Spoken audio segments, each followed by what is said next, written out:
आप सभी को सादर प्रणाम। ईश्वर आप सभी का करे कल्याण। आइए जानते हैं सोमवती अमावस्या के दिन कुछ ऐसे कार्य हैं जिनको किया जाए तो फिर हमारे जीवन की बहुत सारी कठिनाइयाँ समाप्त हो जाती हैं। सनातन धर्म में सोमवती अमावस्या को विशेष महत्व दिया गया है। पौराणिक मान्यताओं के अनुसार इस दिन स्नान, दान इत्यादि करने से जीवन के सारे दुख तकलीफ दूर हो जाते हैं। और जानते हैं आज कौन से उपाय करने हैं।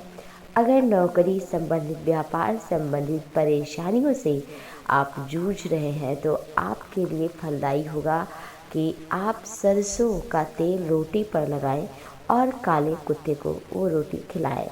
इससे आपके जीवन में आने वाली बाधाएं नष्ट होती हैं। ज्योतिष शास्त्र के अनुसार सोमवती अमावस्या के दिन अगर मौन रहकर स्नान किया जाए तो 1000 गोदान का फल प्राप्त होता है। इसके अतिरिक्त इस दिन पीपल और भगवान विष्णु का पूजन भी किया जाता है और ऐसा करने से मनोकामनाएं पूर्ण होती हैं। पूजन के बाद पीपल की 108 परिक्रमा करें। इसके बाद प्रणाम करके प्रार्थना करें कि जीवन में आर्थिक समस्याएं नष्ट हों।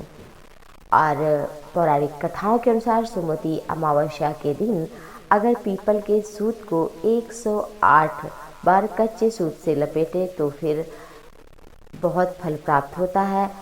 और प्रसाद बच्चों में बांटे, गरीबों में बांटे। ऐसा करने से जीवन में धन, धान्य और संतान की प्राप्ति होती है। अगर किसी व्यक्ति के जीवन में बहुत प्रयास के बाद भी धन संचय नहीं हो पा रहा है तो पौराणिक कथाओं के अनुसार इस स्थिति में सोमवती अमावस्या के दिन तुलसी की पूजा अवश्य करें और उसके नीचे दीपक भी जलाएं और तुलसी को फूल इत्यादि भी चढ़ाएं। धूप दीप श्रद्धा से भगवान श्री हरि का नाम लेकर के 108 बार उसकी भी परिक्रमा करें। तुलसी माँ से प्रार्थना करें कि वो जीवन की सभी बाधाओं को नष्ट करें। आइए सुनते हैं सोमवती अमावस्या व्रत की कथा। एक गरीब ब्राह्मण परिवार था। उस परिवार में पति के अलावा एक पुत्री भी थी। वह पुत्री धीरे धीरे बड़ी होने लगी। उस पुत्री में समय और बढ़ती उम्र के साथ सभी स्त्रियोचित गुणों का विकास हुआ। लड़की सुंदर, संस्कारवान, गुणवान थी, लेकिन गरीब होने के कारण कोई उससे विवाह नहीं करता था। एक दिन उस ब्राह्मण के घर एक साधु महाराज पधारे। वो उस कन्या के सेवा भाव से काफ़ी प्रसन्न हुए। कन्या को लंबी आयु का आशीर्वाद देते हुए साधु ने कहा कि इस कन्या के हथेली में विवाह के योग्य रेखा ही नहीं है। तब ब्राह्मण दंपति ने साधु से कोई उपाय पूछा कि कन्या का विवाह कैसे भी हो जाए। साधु ने कुछ देर विचार किया तो उसके बाद अपनी अंतर्दृष्टि से ध्यान करके बताया कि कुछ दूरी पर एक गांव में सोना नाम की धोबिन जात की एक महिला अपने पुत्र और बहू के साथ रह रही है। परिवार भी बहुत अच्छा है, पति परायण है। यदि कन्या उनकी सेवा करे तो वह महिला शादी में अपने मांग की सिंदूर लगा दे। उसके बाद इस कन्या का विवाह हो तो इस कन्या का वैधव्य योग मिट सकता है। साधु ने यह भी बताया कि वह महिला कहीं आती जाती रही है।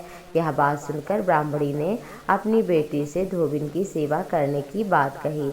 अगले दिन कन्या प्रातःकाल उठकर सोना धोबिन के घर जाकर साफ सफाई अन्य कार्य करके वापस आ जाती। एक दिन सोना धोबिन अपनी बहू से पूछती है कि तुम तो सुबह ही उठकर सारे काम कर लेती हो और पता नहीं चलता। बहू ने कहा, माँ जी, मैंने तो सोचा कि आप काम पूरा करती हैं, मैं तो देर से उठती हूँ।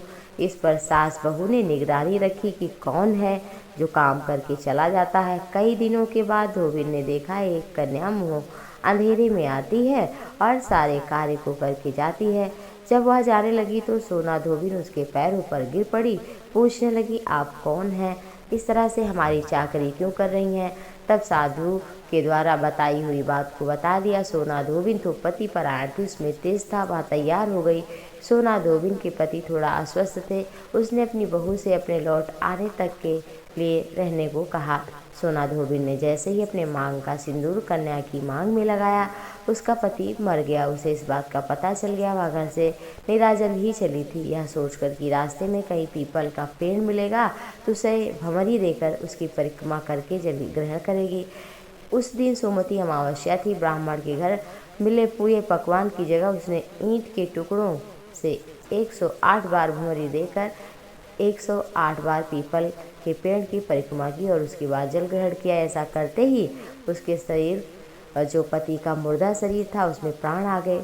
धोबिन का पति वापस जीवित हो उठा। इसलिए सोमवती अमावस्या के दिन से शुरू करके जो व्यक्ति हर अमावस्या के दिन भंवरी देता है, उसके सुख और सौभाग्य में वृद्धि होती है। पीपल के पेड़ में सभी देवों का वास होता है, अतः जो व्यक्ति हर अमावस्या को ना कर सके, वह सोमवार को पड़ने वाली अमावस्या के दिन 108 वस्तुओं की भंवरी देकर सोना धोबिन गौरी गणेश का पूजन करता है, उसे अखंड सौभाग्य की प्राप्ति होती है। और इस तरह से अवश्य ही पीपल की पूजा करनी चाहिए, 108 बार परिक्रमा करनी चाहिए, जल चढ़ाना चाहिए, पूजन श्रद्धा विधि विधान से करना चाहिए। आप सभी का सौभाग्य अखंड हो, प्रभु की कृपा।